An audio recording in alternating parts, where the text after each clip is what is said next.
Good morning, everyone. It's Karen Whooley from Karen Whooley Designs, and welcome to this week's edition of the Team Whooleygan live chat. I'm so glad you're here.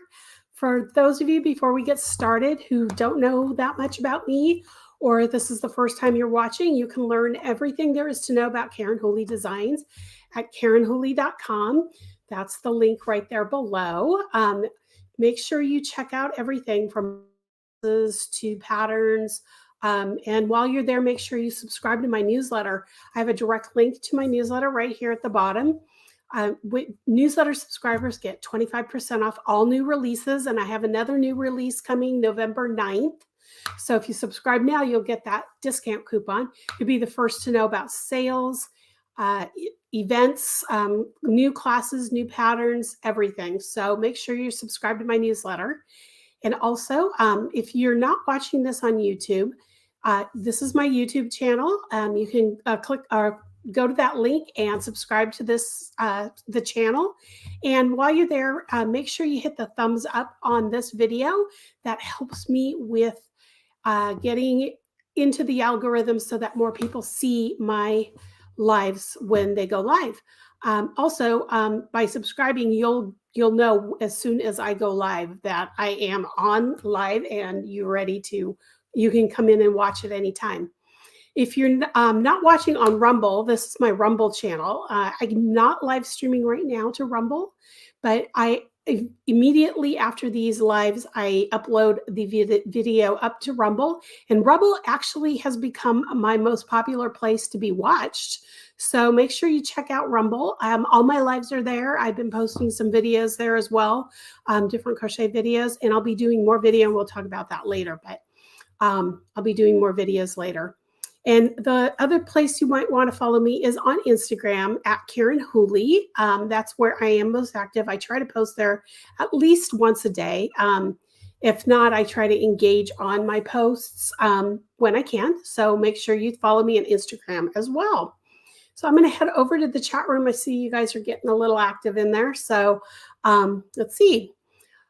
Okay, so Linda and Daisy May are here. Yay! Good morning, Linda. It's good to see you. And Stephanie in Texas. Good morning, Stephanie. And Teresa's here. Good morning from Utah. Oh, okay. Good morning. I'm glad you're here. I'm glad you were able to make it again, Teresa. And Linda said, yes, don't forget to smash that thumbs up button. So if you haven't done that yet, make sure you do. It definitely helps with the algorithms.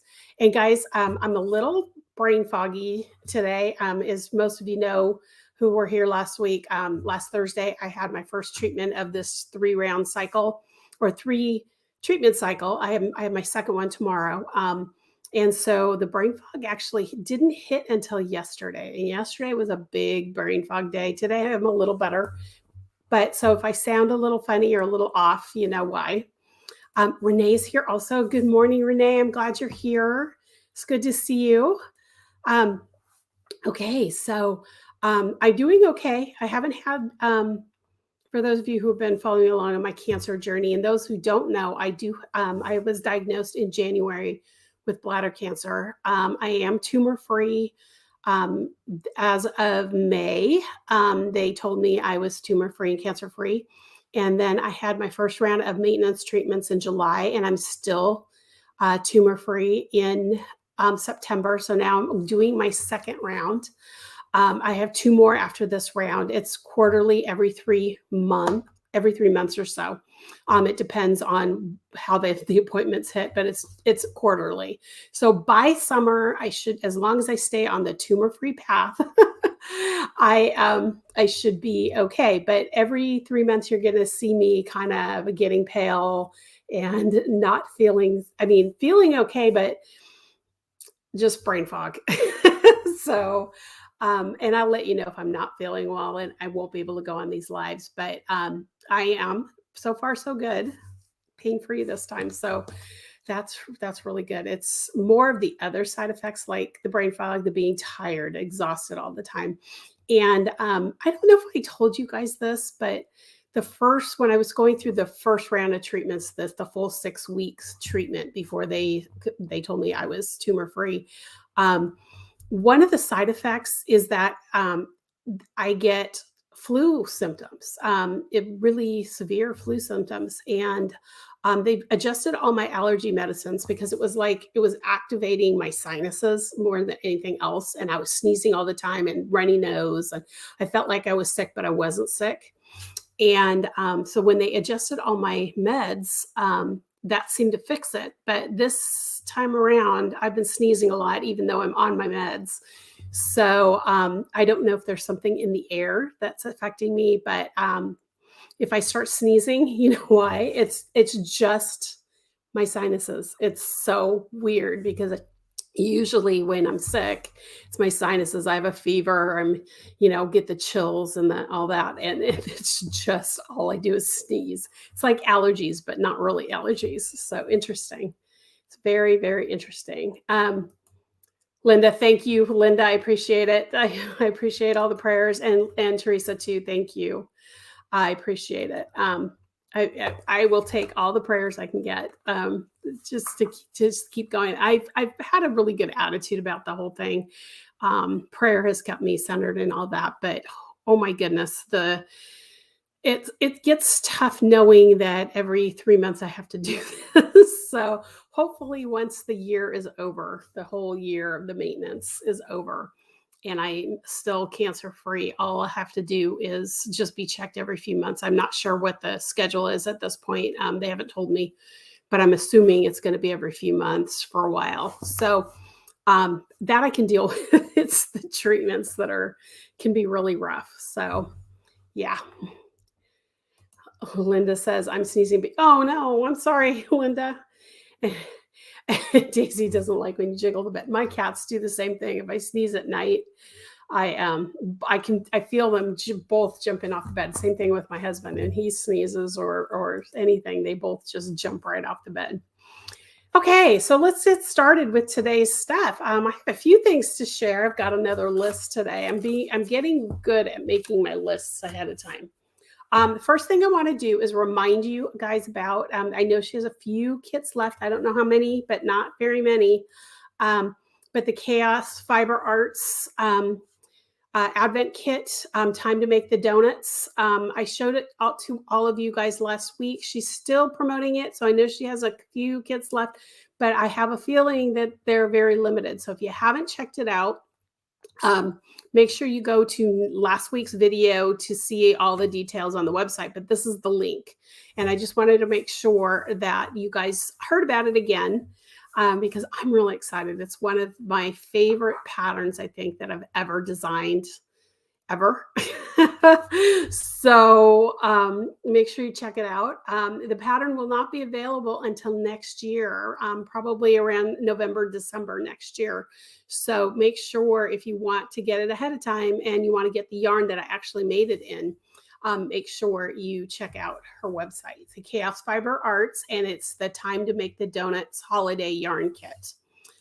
She calls it an Advent Kit. She calls it a holiday yarn kit. So she's got a few names for it, but it's Time to Make the Donuts. If you don't see it right on the front page, which I think it's still there, just in her search feature, just type in Time to Make the Donuts or just donuts and you'll find it. I'm very excited about it. So make sure you check that out. Okay, so first thing off the list. Okay, so let's talk about finished projects. I told you I had finished this last week, but I got it off the blocking board. So I want to show you. Okay, I've shown you my son-in-law's stocking. So that's his. I've shown you that already. The only thing I've done is I've woven in all the ends and I added the hanging loop. So that's ready to go. But I finished my daughter's, and hers is the reverse. His is white main body and hers is red main body. I just have to add her hanging loop, but this is hers. So excited how it turned out. So just for you guys know, I am using the Knit Picks or We Crochet Wool of the Andes. There's a link there. That is actually an affiliate link, just so you guys know. If you purchase the yarn, it won't cost you any more, but I get a little kickback for sharing the link. But anyway, this is her stocking. I'm really excited with how well it turned out. It's blocked. Just like I said, it's just the hanging loop that I need. So I'm really excited with those. working up. And I started the chart for my sons. I'm going to show you the chart. I did their school colors. My daughter and my son-in-law went to Washington State University, and their colors are red, white, and gray. Really, crimson and gray are their main colors, but but Cassie asked me to do white, so it was more Christmassy, because they do throw white in there as well. So hers are, that's why they're red and white. My son went to Montana State University, which is blue and gold, and they have two different golds. They have the true traditional deep gold color. And then they have this bright yellow. And my son said he really wanted the deep traditional gold, but the wool of the Andes doesn't have it. So I told him I had to get the bright gold. You're going to have to deal with the bright gold. So I asked him which way he wanted it. And he said he wanted the main body of the stocking to be the gold with the blue. So his I haven't started it yet because I'm not so thrilled with this section. I'm thinking about changing it because it's so busy up here and then it's like nothing. So, I mean, just there's snowflakes, but it just feels like there's too much yellow space around them. So I need to figure out what to do with that. But all of the stockings are going to have the same foot. So this black line is where the heel goes, and this is the foot of the, and then there'll be a blue toe and a blue heel. So his will be started pretty soon. So I'm really excited about that. I just have to figure out what I want to do with that one last section. And I see you guys are commenting, so I should make sure. See what you're doing. Oh, thank you, Linda. They are turning out really, really nice. And thank you, Teresa. I'm really excited.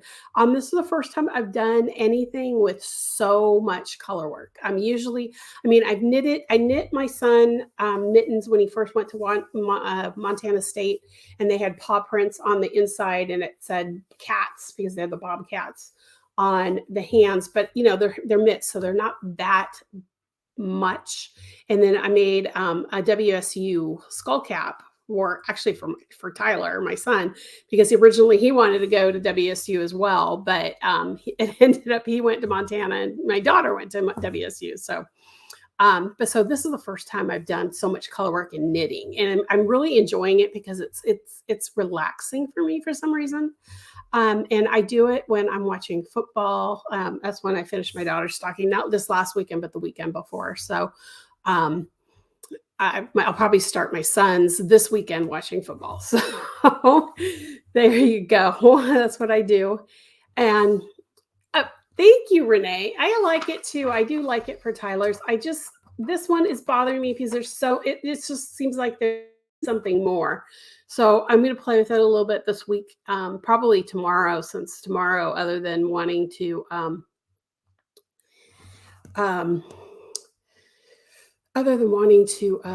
just relax, my brain fog probably won't impact how I do with this. I just saw another post come in. I'm sorry, and it just boggled the mind here. What's similar in crochet? I would say my Fair Isle technique that I teach. I have a Craftsy class on it. I teach it live for the most part. I'm probably going to do some live Zoom classes next year on that Fair Isle technique.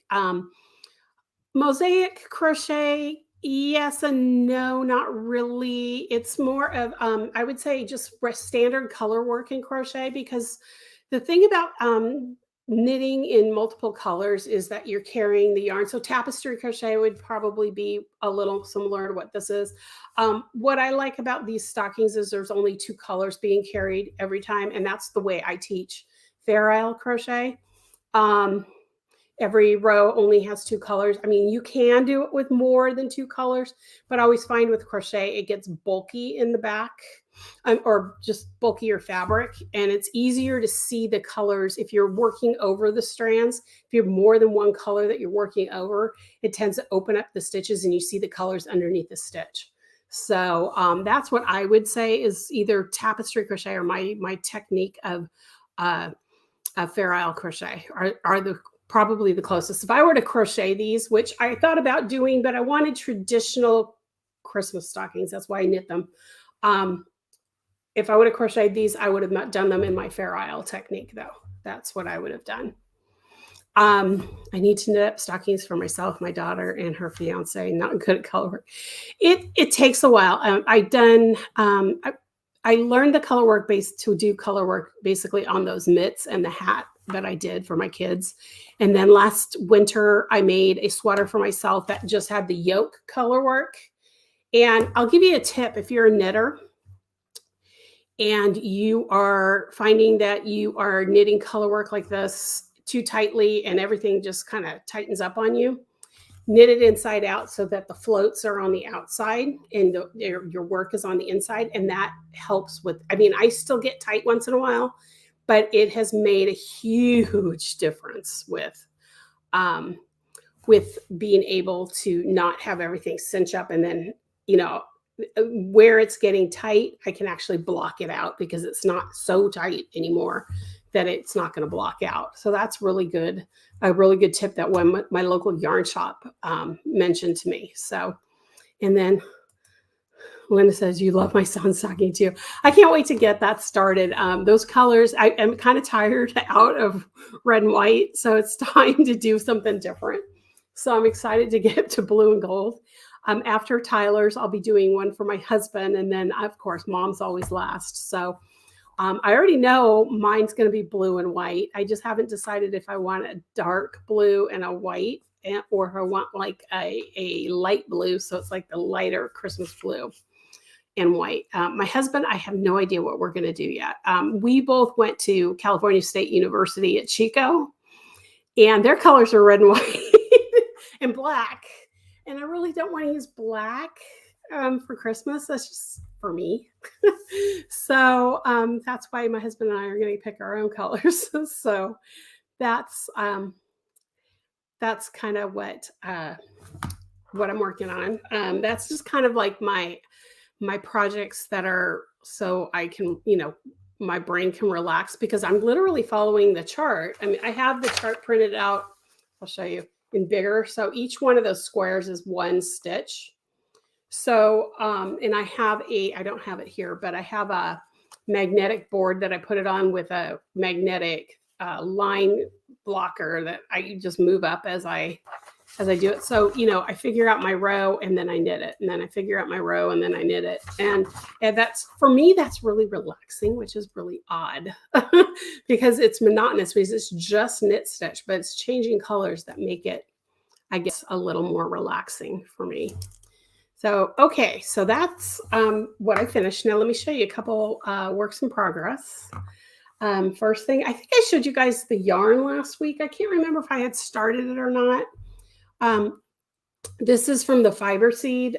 This is an exclusive colorway that you can only get through Stilly River Yarns. The Fiber Seed that's her website.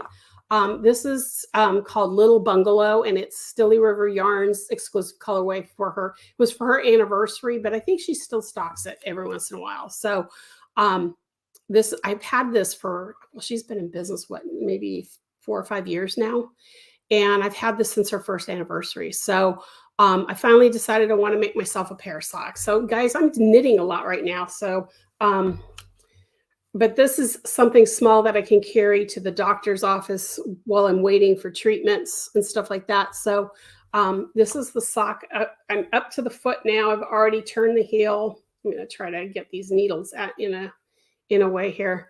I've already turned the heel. So I'm working on the foot to get to the toe, and then I'll do the toe.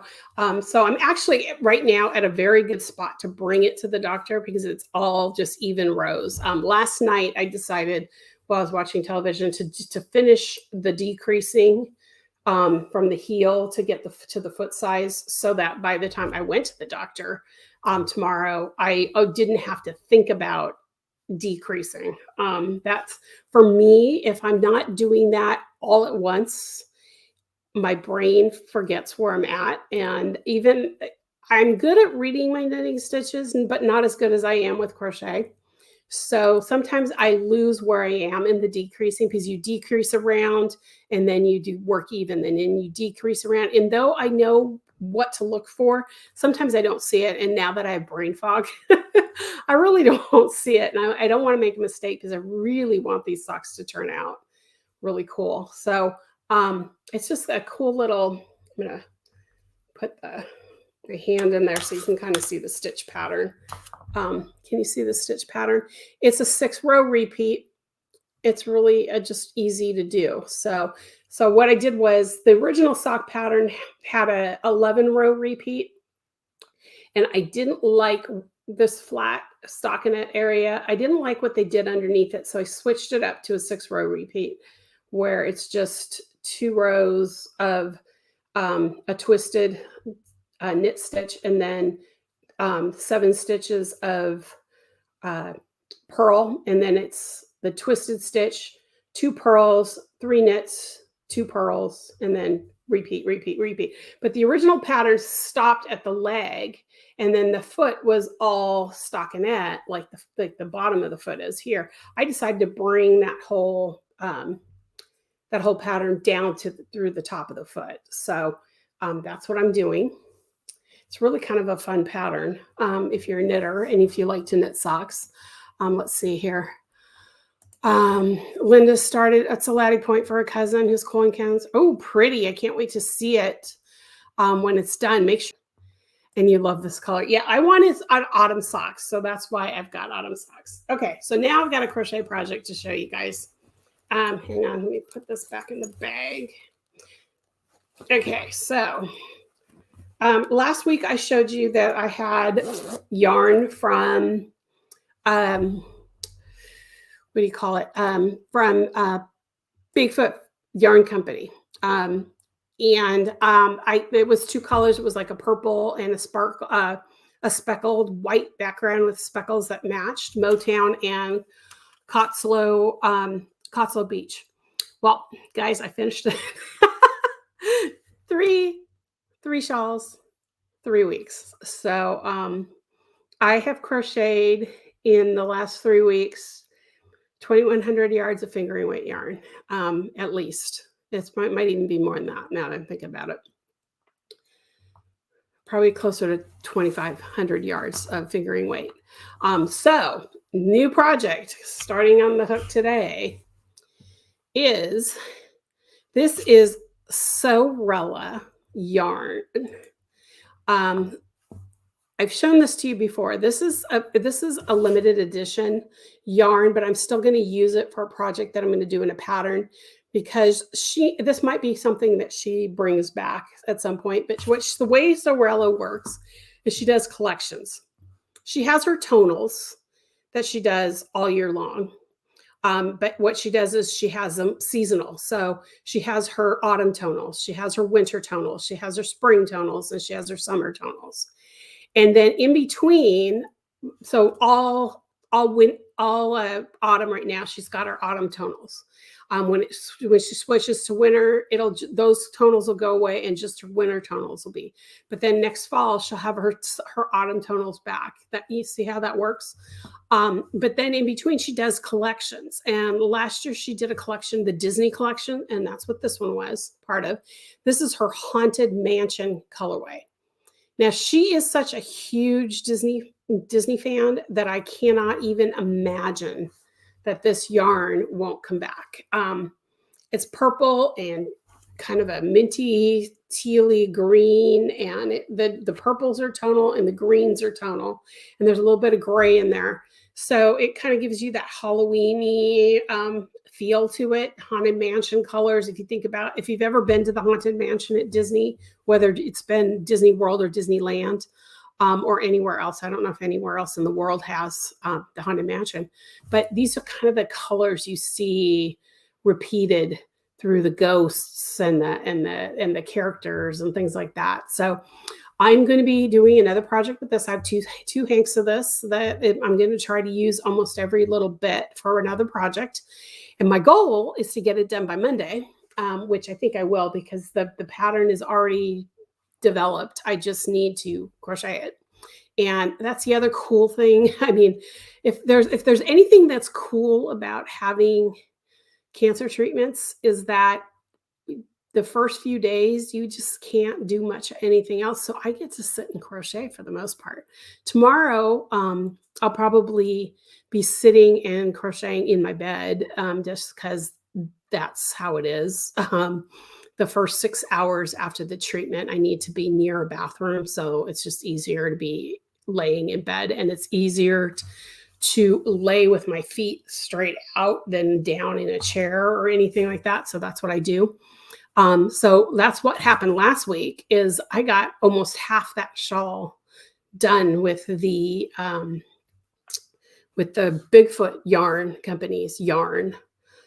So that was done, almost half done on Thursday. And I finished it Sunday night. I took a little more time over the weekend because I was doing other things as well besides relaxing. I did went to the store with my husband just to get myself moving and stuff like that. So, but yeah, so that's my goal is to do the same thing with this one. So I might do 4 shawls in 4 weeks. But Sorella has got some, I just looked at her website this morning to see what her tonals, her autumn tonals are absolutely gorgeous. She, her yarn is, this was her sock base. Let me pull my hook out of here and get the tag out. This is her tag. See the This is her classic sock, and it's 100% superwash merino wool. 438 yards to 100 grams. She recommends a size C hook. I'm going to use a 3.5. She recommends a 2.75. I'm using a 3.5. But her yarns, it's not as soft as some of the yarns, but when you wash it, it softens up a lot. And I think it's just her finishing process. Because different dyers, when you first touch the yarn, it's not as soft as others dyers. But then when you work up the project, I don't know if you guys have ever even noticed this. I know that Red Heart is Super Saver is like this too. Is the finishing process makes it really rough when you first grab it. And then when you wash it or you block it, it starts to loosen up. And some fibers will even get softer the more that you work with them. And that's kind of what this is for me. For me, this is not quite as soft as some others, but once I've worked with her yarns, it softens up a lot. But what I really love is the way she dyes her color. Her color is amazing. And she's a crocheter. She used to be a blogger who did a lot of stuff for Line Brand. And I think she did stuff for Red Heart too, where she blogged with the free patterns. And then she ended up starting to dye her own yarns because she wanted certain colors, or she just wanted to learn the process, and her business blew up on her. And that's why she does collections rather than redying everything, because so she can dye that collection all at once and get them out the door. So everything's pre-sale except for her tonals and anything that's left over from a pre-sale. So I would check her out if you haven't already. Her yarns are gorgeous, absolutely gorgeous. Let's see. Renee says you're fast. Yeah, I am fast. I am a fast crocheter. Once I know what I want to do and I've got the repeat memorized, I can just go. Every once in a while, I'll find myself making mistakes and I have to rip back. I mean, a while ago, I had a project where I had to rip out I don't remember if it was 50 rows, 120 rows or something, because I made a mistake way down at the bottom and it affected it at the top. So that happens. So what I've been doing now is every repeat, I go back and look and just make sure that the repeat looks right. And then I move on to the next repeat. So yeah, but I am fast. My grandfather used to, I don't know if I ever told you guys this story. When my grandmother taught me how to crochet, I'm going to use my hook here. My grandmother taught me how to crochet. She taught me to hold the hook. I'm going to try to get my camera right here. The pencil hold. This is how proper Italian girls crochet. And so if I would go overhand or knife hold, she would slap my hand and she'd make me do it like this. So when I was with her, I would crochet like this. But when I was by myself, I would crochet like this. Okay. Well, I learned at 7. I mean, and she died when I was, she died in 92. So I was 25 when she died, I think.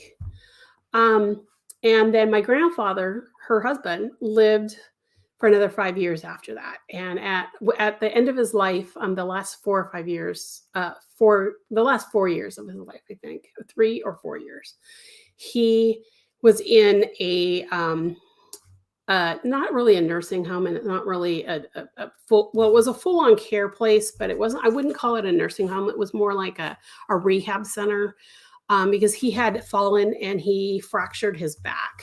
And both he and my grandmother, both Nono and Nona, had osteoporosis severe in their spines. And so he cracked all of his, not all, but a lot of his vertebrae when he fell.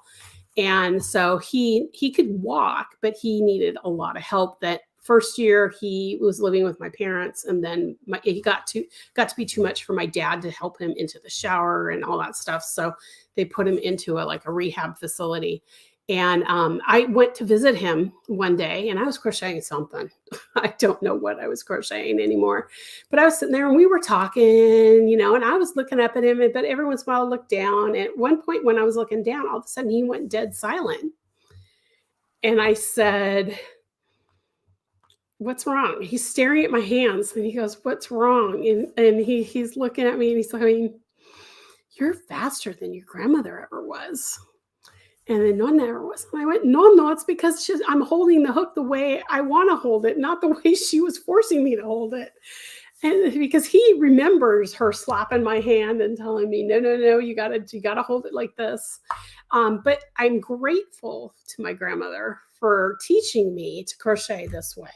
Because now if I get tired this way, I will flip my hand this way and I can do it. It's slower, but it helps with, I'm going to take this off here because I can see that you guys can't see what I'm doing. Take off my banners.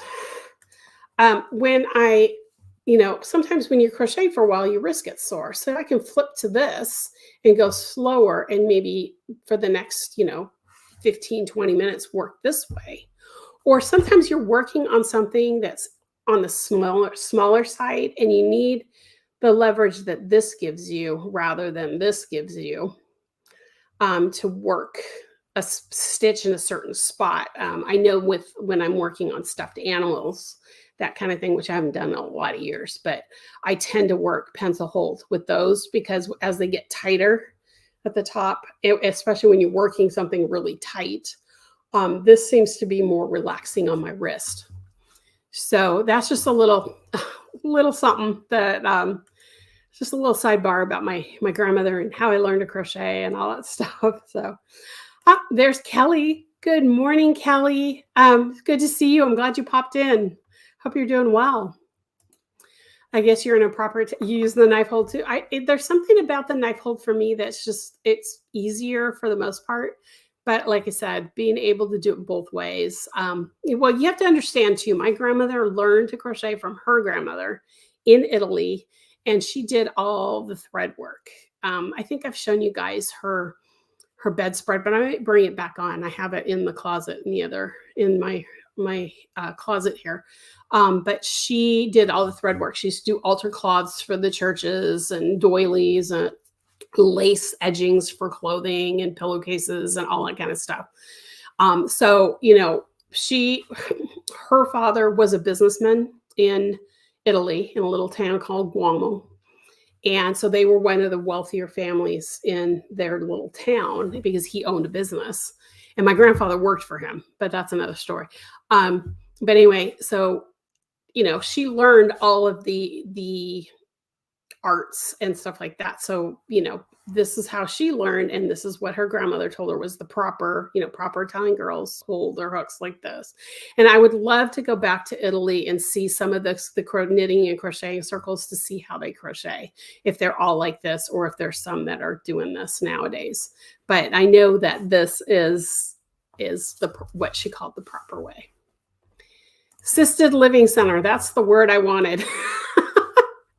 That's the word. He didn't have his own room, but it's basically what that is. Yeah, he had a roommate that was awesome, and they were buddies to the end. So that was really cool. But he had somebody that could help him when he needed it for his back. So Let's see, he brought some clover or more hooks because of sore hands, and they are a help for bigger projects.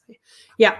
So for me, I can't use the Amore hooks because they're flat. I need something that's round. That's why I like these. These are the Addie color-coded crochet hooks. I don't like the flat. The flat makes my wrist hurt even more. So I have to have something round, and I have to have something that does not have a thumb rest on it. So what's nice about these is that they have these bumps here, so I know which side's up for the hook, so I can even feel that as I'm working. And they're not that long, so they don't cut into my hand here if I get a little tight, but they're big enough to do this. Anything that's on the flatter side, I can't. It's just, oh, it hurts my hook. And that's why I always tell everybody when they're going to find a good set of crochet hooks for themselves, to try them all.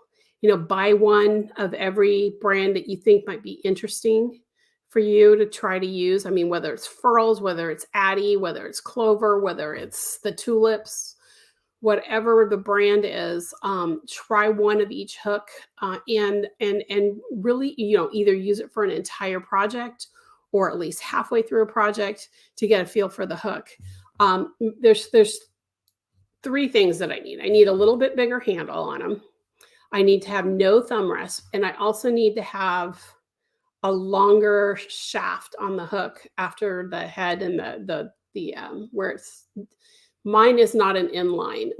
I can't use inline. Inlines are too, the gap here at the hook is too small and I end up splitting my yarn.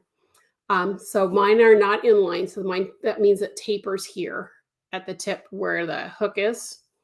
But this is the shaft of the hook, and this shaft has to be longer because the way I crochet, I tend to slide my yarn almost all the way to this point.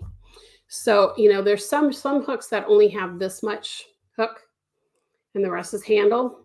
That's too short. I have to have something that's long. And what's really cool now is, I don't know if you've ever seen the Addie swing hooks. I like the idea of the swing hook because it's more ergonomically correct, but I can't roll the hook in my hand.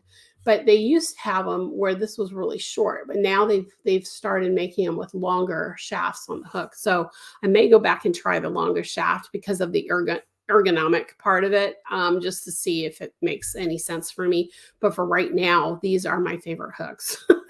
This is what I use for everything. I have the entire set. In fact, I have the entire set right here. I have them all. And they're color coded, so you know what size is what. I'm gonna try to get them here.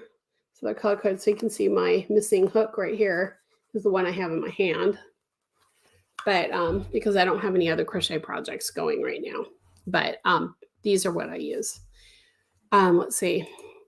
Your favorite ring, Susan Bakes lately. Okay. Susan, I can't use Susan Bakes. I have to have the boy style hook again because of the inline issue. Kelly's a knife holder. I've been told I'm fast as well, but I don't really, it's not really a race, but it was just so funny that my grandfather said I was faster than my grandmother. And my grandmother was fast. My grandmother,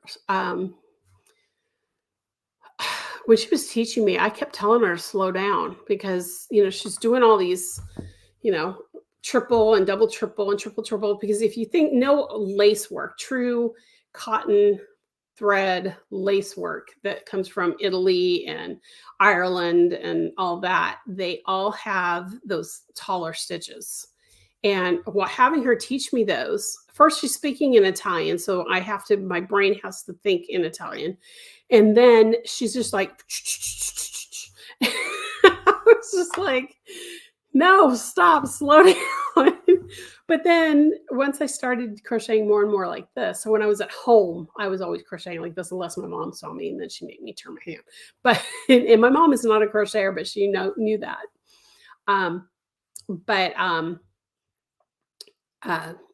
Once I learned like this, I could be as fast as she was doing things. So I just think, and it's not really a race. And see, Renee's a pencil holder. You know, it's all in what's comfortable for you. I think if I was a pencil holder, I think for the most part, even with pencil hold, I still need to be able to roll the hook in my hand. And I think that's why I like these, because they're perfectly round and they allow me to switch really fast. I don't have to worry about what's up, what's down, that kind of thing. So that's kind of thing. Let's see. I have several different sets of hooks. Boy, Made in the USA, Clover, Denise. Yep. And that's true too. That's the other reason why you want to have at least I say have at least 2 sets of hooks. I have Brittany wooden hooks, because wooden hooks, I can use the Brittany's for because they're wood and they're warmer and they don't hurt my hands as much. I have early onset arthritis. I don't know if I've mentioned that before. My mom got it at 40. My grandmother got it around 40 as well. I waited until I was 47, which was nice. And it's not as severe as my mom and my grandmother's, but I still, especially during the winter, my thumbs and these fingers, these 2 middle fingers are affected the most. And wood hooks hold the heat of your hands. So sometimes in the winter, I'll be using wooden hooks for that. And also I use wooden hooks when I'm working with slippery yarns. So slippery yarns like silk, bamboo, because on the steel or on the metal hooks of any sort,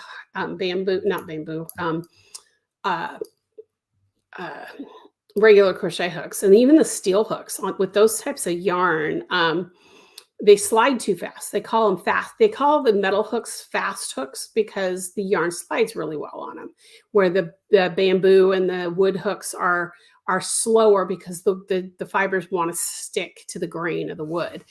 And when I'm working with something slick, like 100% silk, which I haven't done in a while, but when I work with silk, 100% silk, I go to my wood hooks because it slows down my stitches and I don't split as much. I don't lose my loop off my hook as much because of my speed. It just tends to be stickier is what I guess the best way. But it also holds, they warm up with your hands. So I can use something that's a little narrower here because they're warm and they help with my arthritis. So those are my 2 favorite hooks. I also have some Knitter's Pride wood hooks. That I have my Knitter's Pride's Tunisian hooks that I use for Tunisian.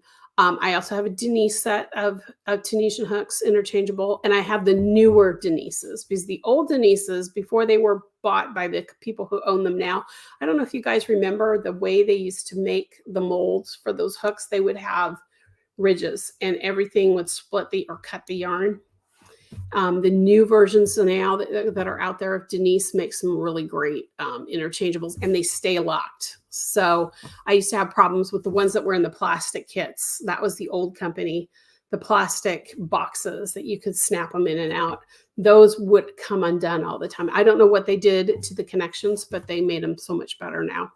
And I use those for Tunisian and double-ended hook and that kind of stuff. So yeah.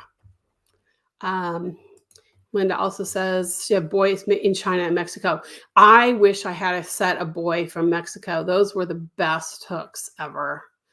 The ones made in Mexico are not sized, but those were the originals, the ones made in Mexico. And those hooks, you could bite them, and the color wouldn't come off. They were well made. The sizing was different, yes. US and China have now kind of standardized them. As far as boy is concerned, there's really, I think that's the other reason why I like these, is because I can say I use a 3.5. This is a 3.5. It's a size E in US terms, but I use a 3.5, and I can tell people for sure this is a 3.5. I don't have to say E.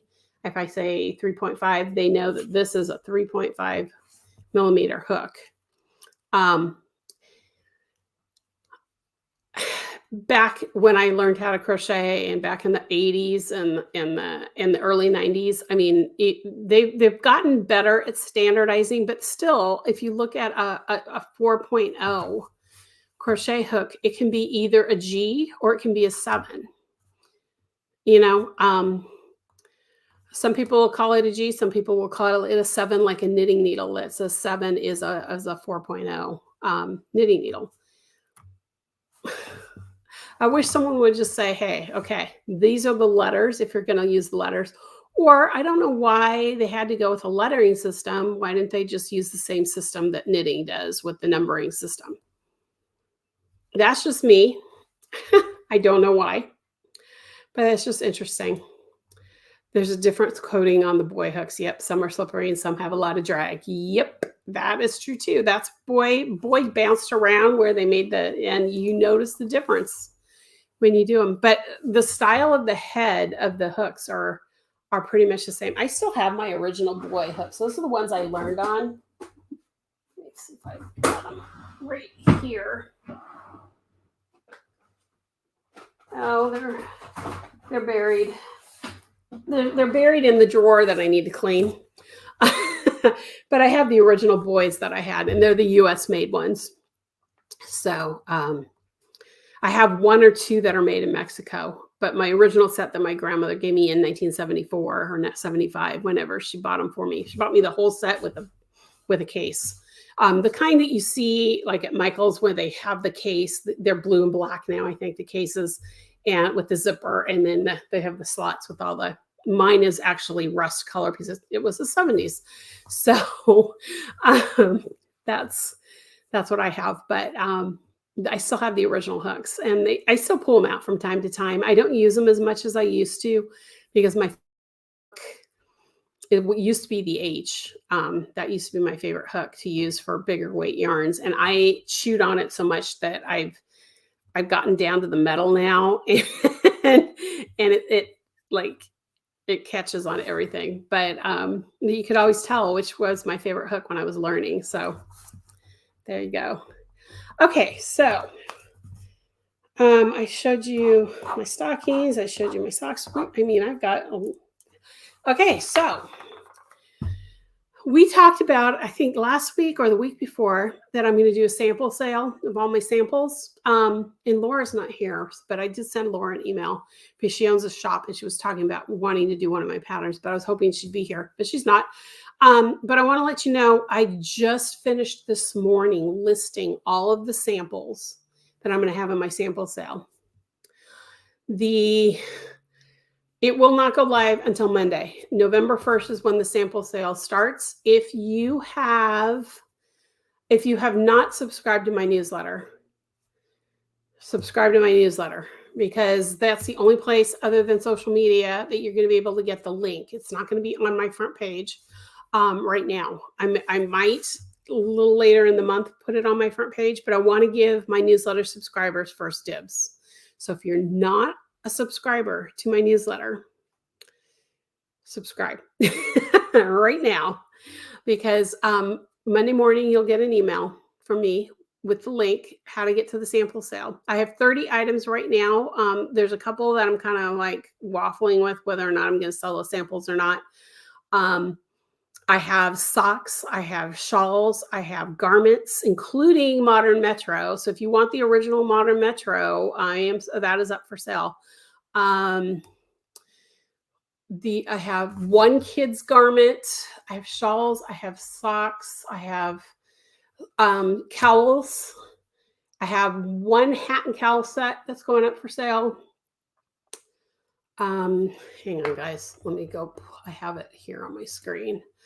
Let's see. I have cowls, scarves, garments, one kid's sweater. I have a cowl and hat set. I have a bunch of shawls, and I have a bunch of socks that are going up for sale. What's really weird about my socks is, remember I told you I was going to try to keep some? None of them fit me correctly. I did them to the size of the models, and either they had narrow feet, I have wide foot, or they had shorter feet than I do. Now the length would probably fit me, but they're too narrow, so I can't get my foot in them. So my loss is your gain. I am not selling my Crochet Rock socks because I still have books, first of all. And then secondly, most of them are so stretched out from being on mannequins. I would need to block them all and see if they'll spring back. But because I still have books, I don't want to sell those off yet.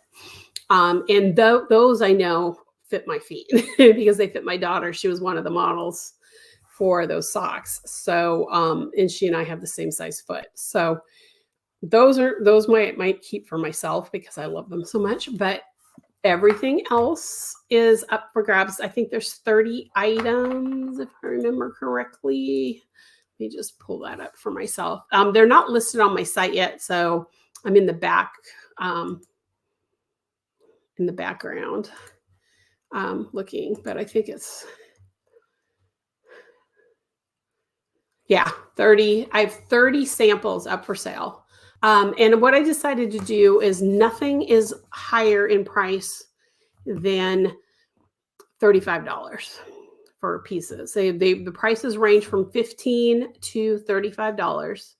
I decided that a lot of the samples that I am selling, I got the yarn for nothing because the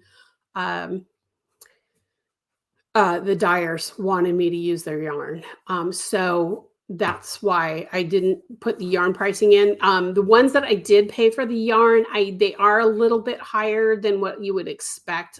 Like the child's vest that's up there, I have that up for $30 because even though it's a size 2T, I have it up for $30 because I did have to spend a little bit for the yarn. But I figured I'd rather sell everything and get it out and give you guys a good deal because I need the space rather than try to make my money back on the yarn and the time and all of that. So there you go. So if you're not on my newsletter, now's the time. This actually, I was not for sale because I love this color and this, but no one's asked, but this is my English Boom shawl.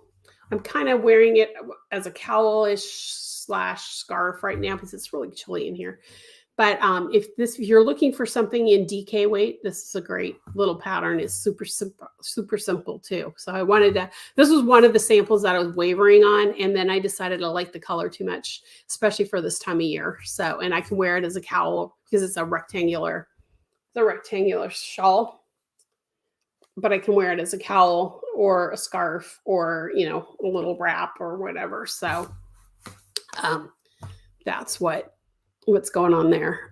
So that Monday morning, I think it's midnight, they'll go live in the shop, but I don't think the newsletter goes out that early. I can't remember what time I scheduled the newsletter for. Probably 6 a.m. because that's usually what I do. Linda says she has the rust color case too. Yep. Like, yeah, they change the colors. It seemed like every decade for those cases. So I think that's it for me, guys, though. So if, again, make sure you subscribe to my newsletter. But if you guys have any questions for me about anything at the moment, let me know. If you want me to ask me about a previous project or, oh, I know there's one other thing that didn't make the list. And I remembered just as I was going live and now I forgot about it again until just now. If you were part of the Utsalati Point group and you were using my website, the group that's on my website, make sure that you've got all the information that you want off the website because this weekend, I was going to wait till Monday, but I think I'm going to do it maybe Friday night, is take that group down. It looks like everybody who got a prize has posted their prizes. I think -1. I'm not going to worry about that. But if you need anything, you know, watch the videos again, or anything else, do it now because Friday I'm going to take it down. So just so you guys know, because I need to get working on the pattern club. I've got the first 3 patterns already laid out, ready to go. So I want to start getting the social media going. I want to get the registration pages and all that going. So just so you guys know, once I've done that, then I will, I'll be announcing the registration probably the first week of December. So but I need the time to be able to get everything working properly and tested before I make it live. So just so you guys know. How's testing going on your recent patterns? Pretty good. Actually, they end on, I think you're one of my testers, aren't you? They end on Monday at the 31st. Two of them are either done or close to done. There's one that's lagging, and I may just have to close it and hope for the best with that pattern, because I can't wait much longer for that pattern. So that's why if you're one of my testers and I posted that, just a reminder, the 31st is the final day and I need all the things. And when I close, just so for those of you who are watching that don't know this, when I close the test, if you have not completed everything, including the milestones and the full feedback form, you won't get any of the perks of being a tester. I won't put you on the pattern. I won't give you the free copy or any of that stuff, just so you guys know. Renee, I know I don't have to worry about you. And Stephanie, if you're still here, I know I don't have to worry about you either. But I don't know if there's anybody else here that might be watching in the background. Just so you know, that's the way it works. And this will probably be the last test until I might do one in December, depending. I have 3 patterns in Tech Edit right now, but they may not come out until January. That might be the thing, just so you know. I might just put a feeler out there and see if anybody wants to do it in December, if I get any back for December. But Renee, I might ask you to do that one that I'm struggling with. Shoot me an email when we're done here and to remind me about it, and then I will let you know. Stephanie, I'm pretty sure I figured you were pretty much working on blocking at this point too. You were saying that you had all the Christmas shows over the weekend and stuff, so you were going to get it done. That's great. I'm glad. But you'll test another 2? Okay. I might have you guys test then, because these 3, there's actually 3 people on this test and they're just not doing it. So I may end up having to have you, if you guys can do it really quick, because I do need to get these out to layout. I don't know how much time you have, but if you have like 2, maybe 3, I'd say 2 weeks. If you guys have 2 weeks, I need it by mid-November if we're going to do that. So just let me know. But both of you shoot me an email and I'll put you on the test if you want to do it. It's the, oh shoot, let me pull it up.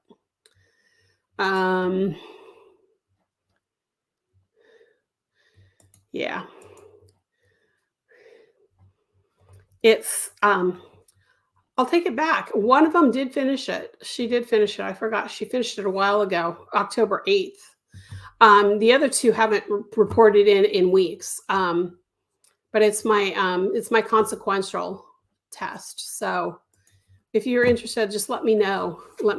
And oh, awesome. Okay. Both of you shoot me an email and I'll put you on, because as soon as this is over, I have to go and do all the uploading and all that stuff, and I'll forget. So shoot me an email and I'll get you put on and send you the copy of the patterns. So, okay. And actually, I might not even do it through Yarn Pond. I may just send you an email with a pattern, and then you guys can tell me what you think. So we'll do it that way. And then you guys can just email me. That way I don't have to deal with trying to figure out Yarn Pond and how to extend the test. So, okay. Anybody else have a question for me? And don't forget, you to also make sure you fill out the feedback form and all that on your tests when we're done too. So I have all that information, because what's really cool about Yarn Pond is they send me a PDF of everything that happened during the test, and I can keep that so that if there's any question later on, I can see if it had been addressed in our testing And that helps me remember things about patterns because I have so many now. I've got, I mean, if over my years, I've probably got over 600 patterns I've designed over the years. So, trying to remember all the details about everything is hard. So, yeah, thank you. Thank you for doing the feedback. Anyway, okay, so it's almost 10 o'clock. So I'm going to go ahead and do my closing credits. And then I'll come back to the chat room. If you guys have anything else you want to ask me, I've got a little time to this morning. So I do have an appointment at noon my time. But other than that, I can answer a few more questions if you have anything. But in the meantime, thank you for watching to the end of this. I really appreciate it. I hope you will continue to watch and maybe join us live one of these days. If you haven't heard any of this before, my website is KarenWhooley.com. You can check out everything there is to know about me and about my patterns and my books and my classes and everything else that's happening. So make sure you go to KarenWhooley.com. And while you're there, subscribe to my newsletter. This is a direct link to the newsletter, but you can find the newsletter subscription form on every single page at the bottom of the page. And you can get 25% off all new releases, including the one coming up in November. You find out first about classes and books and discounts and anything else that has to do with Karen Whooley Design. So make sure you check that out. If you're not watching this on YouTube, go ahead and check out my YouTube channel. This is a direct link to my channel. If you subscribe to my channel and if you hit the subscribe button on my channel, you will get an automatic notification every time I go live. And if you hit the thumbs up, it helps me with the algorithm to get more and more people to come watch our lives in the mornings on Wednesday mornings. So I really hope that you will hit the thumbs up if you enjoyed this. If you're not watching on YouTube, you might be watching on Rumble. Rumble is another video streaming platform.